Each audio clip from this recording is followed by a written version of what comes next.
मैं एक पटना में गया, वो मालिक से मैं मिला तो उन्होंने कहा कि क्या करें साहब, बहुत दिक्कत है, ये नीतीश कुमार को समझाइए ना, उन्होंने हमारा विज्ञापन बंद कर रखा है, मेरा 73 लाख का नुकसान हो चुका है इसमें। वो कोई चुनाव की इसकी उसकी खबर नहीं थी, वो किसी और खबर पर वो उनसे नाराज हो गए। अब ये सब मैंने बाकायदा नाम लेकर डायरी कोट करके मैंने लिखा और 4 आर्टिकल मैंने इसके लिखे। बहुत हो हल्ला हुआ, सब कुछ हुआ। मैं ये उम्मीद कर रहा था कि इसका कुछ असर इस ये जो हरियाणा और महाराष्ट्र में चुनाव हुए इस पर होगा, लेकिन थोड़े दिनों की शर्म के बाद अभी मेरे एक मित्र एक का प्रचार करने के लिए महाराष्ट्र गए थे। उनने कहा कि उस आदमी ने ये चुनाव लड़ने में 18 करोड़ रुपए का खर्च किया। अब मैं मित्रों में, क्योंकि यह ना संस्मरण सुनाने के लिए नहीं कह रहा हूं, मैं गवाह हूं इसलिए कह रहा हूं कि इंदिरा गांधी से जयप्रकाश नारायण की के राजनीतिक युद्ध की शुरुआत एक बहुत छोटी सी बात पर हुई है। तब आप जानते हैं हेमवती नंदन बहुगुणा हुआ करते थे, उत्तर प्रदेश के चीफ मिनिस्टर, और नंदिनी शतपथी हुआ करती थी, उड़ीसा की चीफ मिनिस्टर।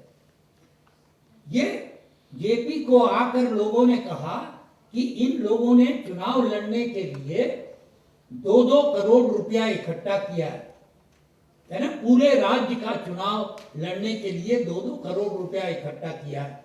तो जेपी को लगा कि अगर विधानसभा चुनाव के लिए 4 करोड़ रुपए 2 राज्यों में लग जाएंगे तो गरीब आदमी के लिए तो कभी चुनाव लड़ना संभव नहीं होगा।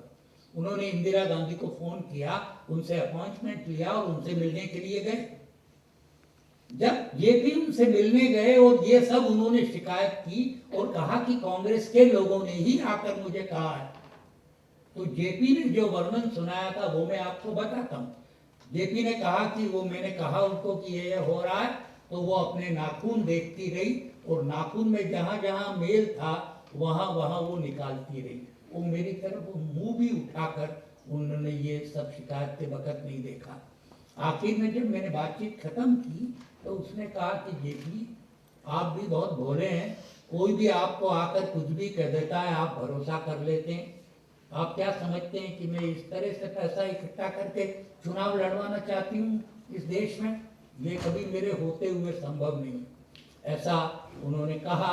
वो जेपी आ गए और जब आए जेपी तो बहुत बुदबुदा रहे थे बेचारे कि देखो मुझे बुद्धू समझती है, ये कहती है कि मैं गलत उस पर गया हूँ, जबकि इन लोगों ने आकर मुझे कहा कि इतना पैसा इकट्ठा हुआ। अब मैं सोचता हूँ कि कभी मैं पटने जाऊंगा और जयप्रकाश नारायण की आत्मा को कन्फ्रंट करूंगा तो कहूंगा कि एक राज्य नहीं, महाराष्ट्र का एक स्वतंत्र उम्मीदवार अपने चुनाव पर 18 करोड़ रुपए खर्च करता है और नॉर्मली एक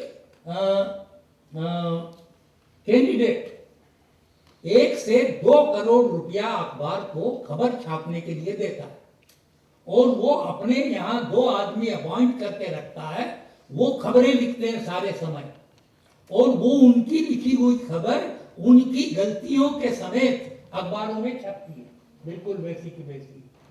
अब सवाल यह है मित्रों कि दुनिया भर में जब कभी चुनाव होता है तो पाठक अखबार से ये उम्मीद करता है कि इस चुनाव में मैं कैसे वोट दूं, इसके लिए मेरी कोई अखबार और ये मेरी मदद करेंगे, इसलिए वो अखबार पढ़ते हैं।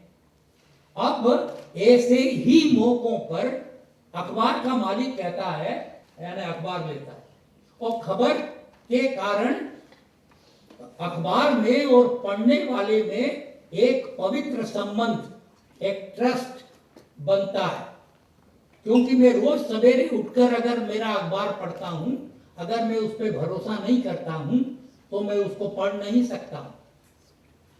वो बिल्कुल जो विवाहित लोग हैं वो जानते हैं कि अपना अखबार अपनी पत्नी की तरह, you trust that newspaper and therefore you read it. अगर तुम्हारा अखबार उस ट्रस्ट को कहीं भी बेचने को तैयार है और वो भी काले पैसे में बेचने को तैयार है तो आप जो पढ़ रहे हो वो आपके साथ कितनी बड़ी धोखाधड़ी हो रही है, जरा ये तो थोड़ा सोचिए। और किस देश में हो रही है? अपने यहां एक स्वदेश नाम का अखबार था आजादी के पहले, साप्ताहिक, उसके 15 संपादक अंडमान निकोबार में जाकर पूरी जिंदगी उन्होंने बिताई सजा में, लेकिन अंग्रेज को खबर छापने का मुआवजा नहीं दिया। एक नहीं 15 एडिटर। ये आपके यहां पत्रकारिता की परंपरा है। ट्रस्ट कैसे बना है? आप यानी 20वीं सदी के सबसे बड़े 20वीं सदी के सबसे बड़े संपादक यानी महात्मा गांधी ने अपनी जिंदगी की शुरुआत ही एक लेटर टू द एडिटर लिखकर की थी दक्षिण अफ्रीका में, डरबन के अखबार में। वो इस देश की परंपरा है। अब अगर यानी मैं इतना समय ले रहा हूं और इनको मुझे चिट्ठी लिखकर देनी पड़ रही, इसका कारण ये कि ये ऐसे नहीं काम होगा। अजय साहब से हमारी बहुत बात हुई है और भी कई लोगों से बहुत बात हुई है। एक कानून ये बनाना पड़ेगा कि अगर आप पैसा लेकर खबर छाप रहे हैं तो उस खबर में आपको छापना पड़ेगा कि ये पैसा लेकर छापी गई खबर है, यानी ये विज्ञापन है। क्योंकि अखबार वाले कहते हैं कि हम तो प्रोडक्ट हैं, अब प्रोडक्ट है बहुत अच्छा है, लेकिन हर प्रोडक्ट को लिखना पड़ता है कि उसमें क्या है। दवा लेने जाते हैं तो लिखना पड़ता है कि उसमें क्या है। मूंगफली लेने जाते हैं आप हल्दीराम की, तो उसमें भी लिखा रहता है कि क्या है। अखबार को लिखना पड़ेगा कि उसका एडिटोरियल किसने स्पॉन्सर किया है, उसका आर्टिकल किसने स्पॉन्सर किया है। जिस दिन वो ये करने लगेंगे ना, उनकी खटिया खड़ी हो जाएगी, तब उनको जाकर समझ में आएगा कि आप ये अपने लोगों के साथ ये व्यवहार नहीं कर सकते।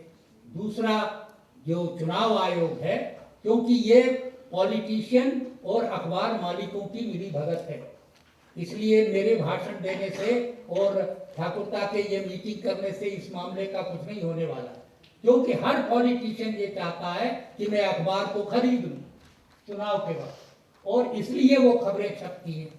उन खबरों को अगर रोकना है तो ये करना पड़ेगा कि किसी के पक्ष में कितना ही अखबार में छपा हो, वो सब एडवर्टीजमेंट मानकर उसी रेट पर उसके खर्च में ट्रीट कर दिया जाना चाहिए और उसको डिस्क्वालीफाई करना चाहिए। हमारे मित्र प्रशांत भूषण यहाँ बैठे हुए हैं, ये बहुत सारे लॉस्ट कॉजेस के लिए लड़ाई लड़ते रहते हैं। अगर इस देश में मीडिया को बचाने का कोई समय है तो वो अभी है। बहुत धन्यवाद। Prabhat ji wanted to say something. I think